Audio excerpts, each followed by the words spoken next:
आप माधवी जी, आप राजनीति में नई नई आई हैं, अभी आपका मंत्रोच्चार सुना तो आपका एक रूप देखा, आपके बारे में जानकारी हासिल कर रहा था तो मुझे लोगों से पूछना पड़ा। हैदराबाद में एक फिल्म स्टार है, उनसे मैंने पूछा तो उन्होंने कहा कि भाई संभल के रहना, ये फ्लावर नहीं फायर है। मैं तो माता रानी का अनुष्ठान करती हूँ और जहाँ तक मैंने अपने जीवन में देखा है, माता रानी एक सीधी सादी मंगल गौरी और पार्वती बनकर भी बैठती है, पति का सेवा भी करती है, बच्चों का लालन पालन भी देखती है, जरूरत पड़ा तो महिषासुर मर्दिनी भी बनती है। वो फ्लावर भी है, फायर भी है साहब। हम वही हमारे रोल मॉडल है। देखिए, अभी हमने हैदराबाद में देखा 50% गलियां ऐसी है जहां पर लोग नहीं जाते, आप वहां भी घुस जाती हैं, तो डर नहीं लगता है? साहब, मेरा जन्म देने वाला भी भगवान है और मुझे मृत्यु देने वाले भी भगवान में, बीच में ये लोग कौन है? जब भगवान स्त्री का जन्म देते हैं तो मातृत्व उनके अंदर इसीलिए भर भर कर देते हैं ताकि वो लोगों की पीड़ा समझ सके, एक माँ बनकर। और एक माँ अपने बच्चों के लिए जब कुछ करना चाहती है, शेरनी तक नहीं कतराती है अपने बच्चों को खाना खिलाने के लिए। ये लोग कौन है साहब हमको रोकने वाले, दर्द और गरीबों की मदद करने के लिए? डर तो मैं जानती नहीं। आप जहां पहुंचती हैं तो लोग भागते हैं कि अम्मा आ गई, गुंडे भागते हैं और पुलिस भी डरती है। अभी एक ऐसा किस्सा हुआ था।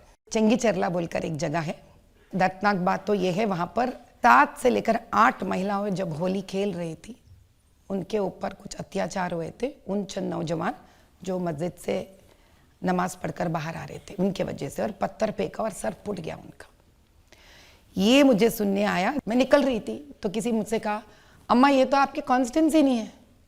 तो बोले, ऐसा भी कुछ चीज़ होते हैं इस दुनिया में कि आपका कॉन्स्टेंसी नहीं है इसलिए आप किसी का मदद नहीं करोगे?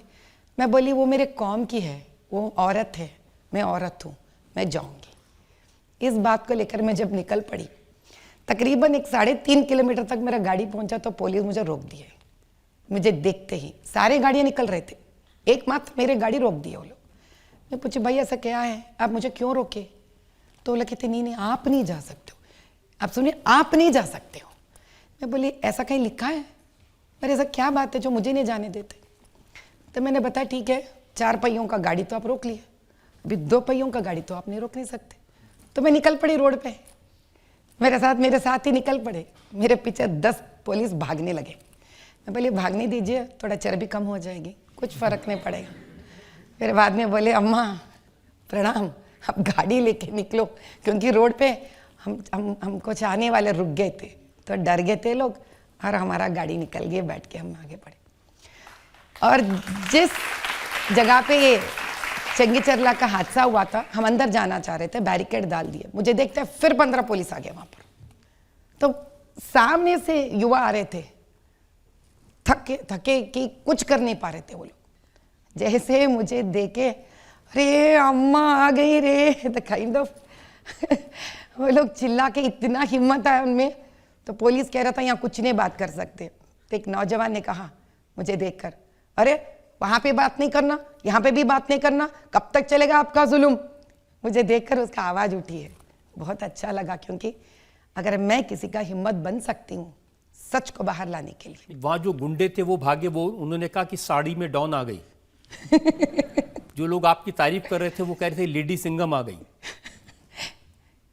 शायद जरूरत है, need of the hour. I am proud of that. तो लेकिन ये अभी आप ऐसी हैं कि बचपन से ही ऐसी थी आप? हाँ, कई लड़कों ने मेरे से मार खाई है। आज मैं बड़ी ट्रेडिशनल पोशाक में रहती थी। और आप कैसी दिखती थी बचपन में, उसकी तस्वीर मेरे पास में है, मैं लोगों को दिखाना चाहता हूँ। कहाँ से ला लिए साहब, हमारे पास तो नहीं है। बड़ी मुश्किल से ये तस्वीर ढूंढने से मिली है।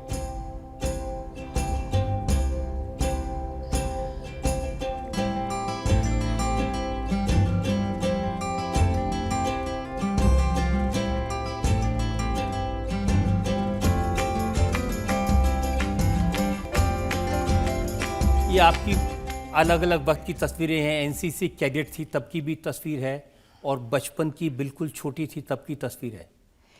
ये कैसे मिले आपको? क्योंकि जहाँ तक मुझे याद है 1998, मैं गलत नहीं हूँ, सितंबर के महीने में इतना बड़ा बाढ़ आया था पहली बार हैदराबाद में कई सालों के बाद। और मैं EWSH के घर में रहती हूँ, यानी कि इकोनॉमिक वीकर सेक्शन हाउस, जो आज SC ST और बहुत ही आर्थिक रूप में जो छोटे होते हैं उनको ये घर दिया जाता है। मैं उस घर में पल के बड़ी हुई हूँ।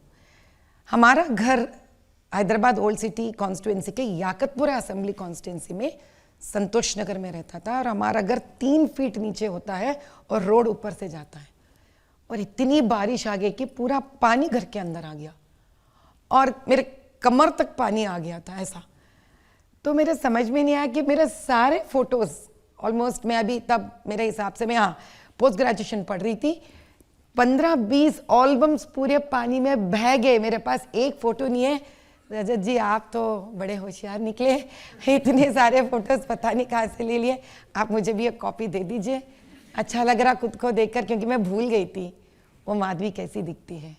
नहीं, बिल्कुल मैं आपको शेयर करूंगा। और आपको बता दूं कि इनको ढूंढने में काफ़ी मशक्क़त हमारी टीम को करनी पड़ी।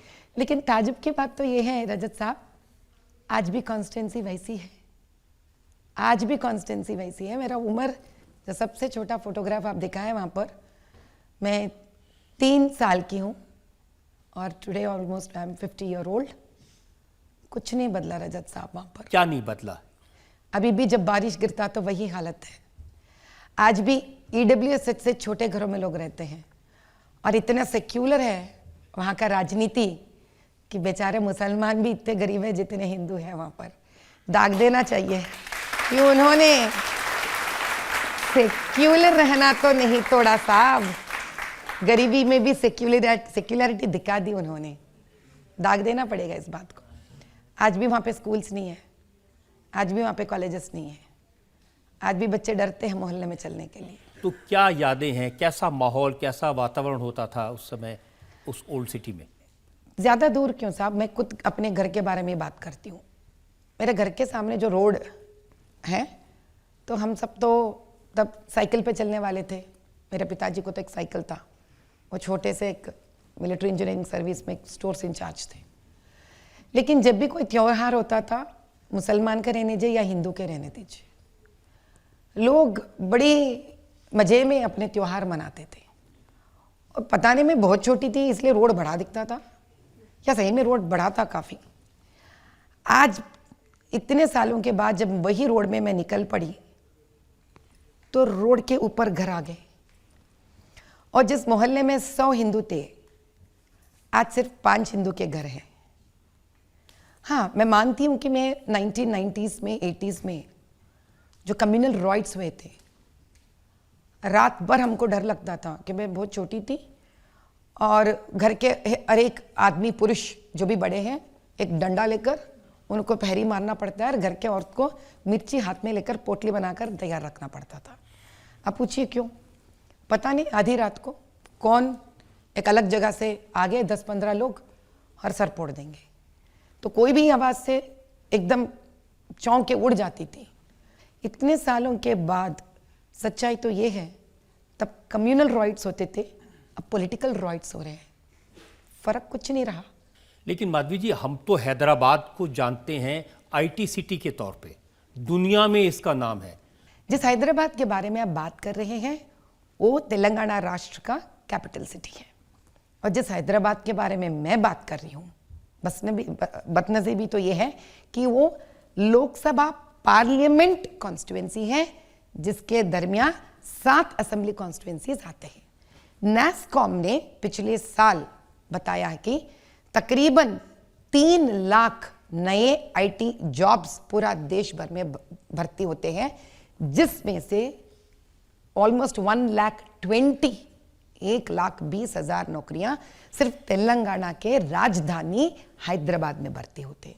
और आप सबको ताजुब होगा, उसमें से 2-3% भी हैदराबाद का लोकसभा पार्लियामेंट से भर्ती नहीं होती है। और जिस किसी ने IT जॉब ला ली है, समझ लीजिए किसी भी हालत से अच्छे पढ़कर, कुछ भी उटपटांग कर कर मेहनत कर कर, उसके बाद वो हैदराबाद लोकसभा पार्लियामेंट से निकल जाते हैं, हाईटेक सिटी चले जाते हैं।